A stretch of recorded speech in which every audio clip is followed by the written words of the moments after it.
you that you can do and not spend. Oh, dang it. Yeah, that's really bad.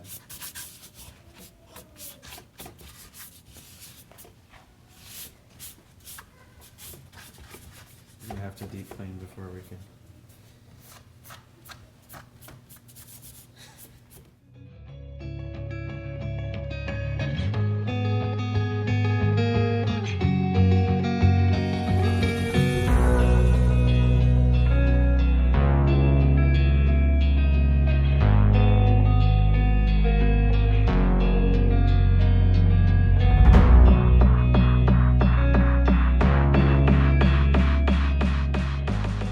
Hey, my name's Clint with Small Town Creative, and my buddy Carrie is, and my co-host is behind the camera today.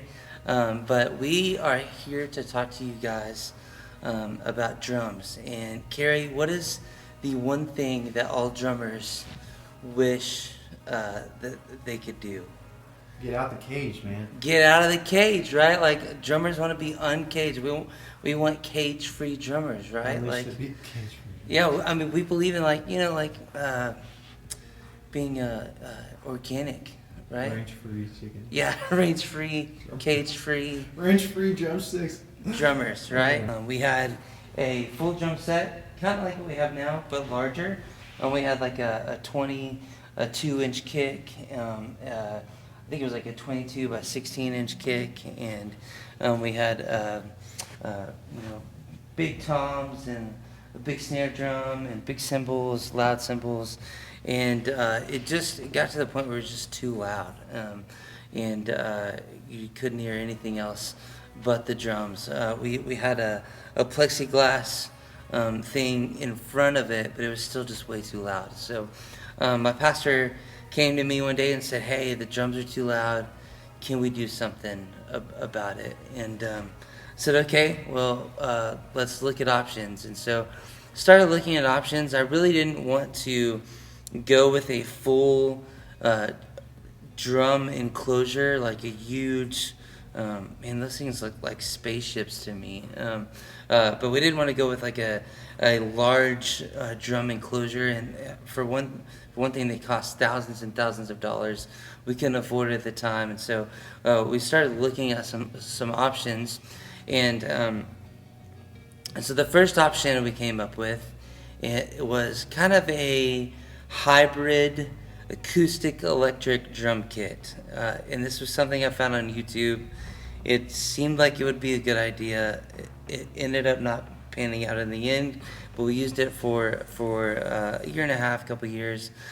Basically what we did is we took some pieces and put them on a real drum kit. We used some mesh heads and some drum triggers and a brain from an electronic drum kit. And we put them all together, and that was our drum set. It was basically an electronic drum kit that looked like a real drum kit, but it did not sound like a real drum kit. And so that was kind of our first experiment. And then we got a cymbal set I think it was called the Zildjian Gen X cymbals, and they were basically kind of like acoustic electric cymbals, where they were real cymbals with holes all in them, and then they had kind of like what were like almost like pickups that amplified the sound, plugged into the soundboard to amplify the sound. And we just could never, we worked with it for months and months and months, and we just could never really get it to sound exactly how we wanted it to sound. It was just kind of a failed experiment. We decided we'd move away from that. So around that time, as we were kind of looking at things, I had seen some videos from a guy named Joey Parrish, who makes these Parrish drum design drum kits, like what you see behind me, which we'll get to in a little bit. I'd seen some videos from him and seen some kind of problem solutions that he had come up with, and he had been making drums for a while. Now at the time we couldn't afford one of his drum kits. And I also heard some drummers tell me this fact that when you put a drummer in a cage, they kind of tend to play louder because they think they can, because they're behind this like glass shield, and so that's one of the issues is drumsticks. So as we started looking at what can we do different to have drums and not be in the drum cage, my phone is ringing.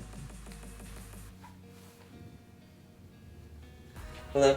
But I started thinking in my head, okay, what are some things that we could do to make our drum set quieter so that we could have a real drum set but not have a huge drum cage, and have the drummer, still be in the room, a part of the band, not caged, but not super loud. And so I want to share 3 tips with you that will make your drum set quieter and help get your drummer out of the cage. The first thing that we started with was the sticks.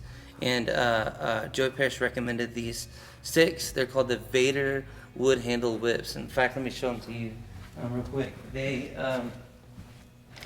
is what they look like. Drummers are used to playing wood sticks, and so they're really cool. They have they've got a wood handle at the bottom, which is why they're called wood handled. And they have a wood grip at the bottom, which is perfect because that's what most drummers are used to. Well, most drummers, that's pretty much what all drummers are used to, I would think. And it's got what they call a whip. It's kind of like a plastic brush. I don't like the word like brush because when I think of brush, I think just much softer.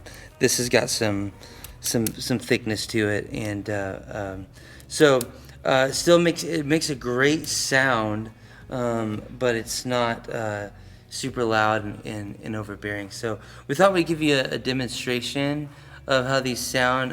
If you notice, like with the stick part, it's kind of what it sounds like. The whip has just a different sound. Like you'll notice it's way quieter. I actually really like the sound of it. We're also using, this is a side note. No, I didn't plan to talk about these, but this is the big fat snare drum. I think it's called the Steve's Donut. But this helps dampen the snare drum as well. So this is the sound that we're getting from the Vader wood handle whip here. So I wanted to do kind of an experiment, and I've got a regular drumstick here. So I wanted to show you the noise level, the difference in noise level between hitting the cymbal and the snare with a regular stick versus the wood handle whip. So we're gonna start. I'm gonna hit the cymbal with the stick, and then we'll do the whip on the cymbal, and then we'll do this both on the snare here in just a second. But here's the stick on the cymbal.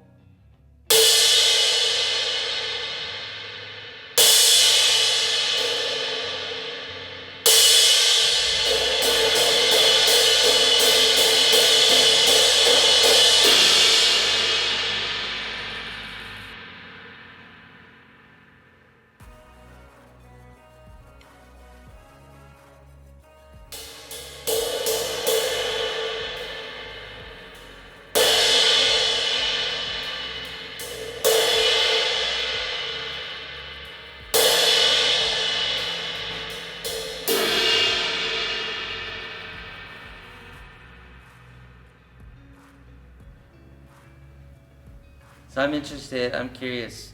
So Carrie, what was about the decibel level with the stick? The top of the stick was about 95. About 95 decibels. And the brush was about 10 less. About around 85. Man, yeah. That's awesome. So we try for our overall volume in the room coming from the speakers to top out at about 85. Now that's really hard if you've got an open drum set and somebody's playing with a stick. So for that to be 85 decibels, and again, this is this is a controlled test. It's not super scientific, but it's not like I'm wailing on the drum set. I'm just kind of just playing a little bit. So yeah, so you can automatically see at least 10 decibels less that these cut off of the volume level. So now we're gonna do a quick demonstration with the wood stick hitting the snare drum versus the wood handle whip hitting the snare drum, and measuring the volume level and the difference between those two. So I'm gonna start with the stick, and here we go.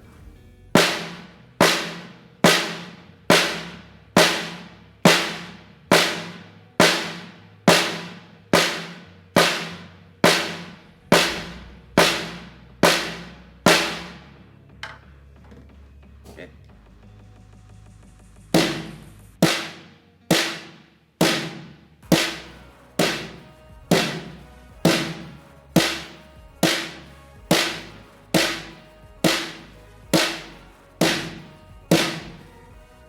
So I'm curious about, was there some difference there? It seemed generally higher on the wood stick and generally lower. There were some points where they were similar, but you can hear the difference. So. That's what I thought. And in the room, you can really hear the difference. So next thing that I want to share with you guys, talk about, is cymbals. The type of cymbal that you choose will determine how loud your cymbal is when you play it. Also, it'll determine the frequency that your congregation or your audience hears. And so we went with the Republic Heritage Series cymbals, and these cymbals are great. These are also made by ParisDrumDesigns.com, which we're going to put that link in the video. Also, this is not a sponsored video. Our church has owned this drum set for a while, and we just love it. It's great. Our drummers love this far more than being in a cage. So, anyways, so these cymbals are dark cymbal, what drummers would call dark and dry, meaning they're not very finished. At the top, I believe the terminology is called unlathed. If I think that's right, I could be wrong, but these are what would be called dark and dry cymbals, and so the idea is there's not a lot of shine and sheen to them. They're really kind of worn, buffed out, and they're also I said dark and dry, but I think what I meant is dark and thin. They're very thin cymbals, and you can tell.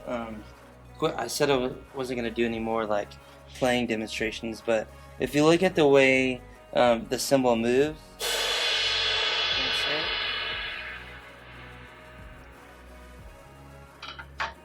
because it's so thin, the harshness of the sound of the cymbal crashing, it quiets down much faster than a regular thicker cymbal. And so we have two of those, and along the hi-hats are made by the same company, the same type of cymbal. But these make a huge difference in the overall sound of our drum set. They're not harsh, they're not bright, they don't hurt people's ears. And I'll tell you what, the coolest thing, I've never had a single complaint since we started using this drum set of the cymbals being too loud. That's been a huge blessing to me. Of course, they were using the Vader wood handle whips like we talked about earlier, but we haven't had a single complaint of the drums or the cymbals being too loud.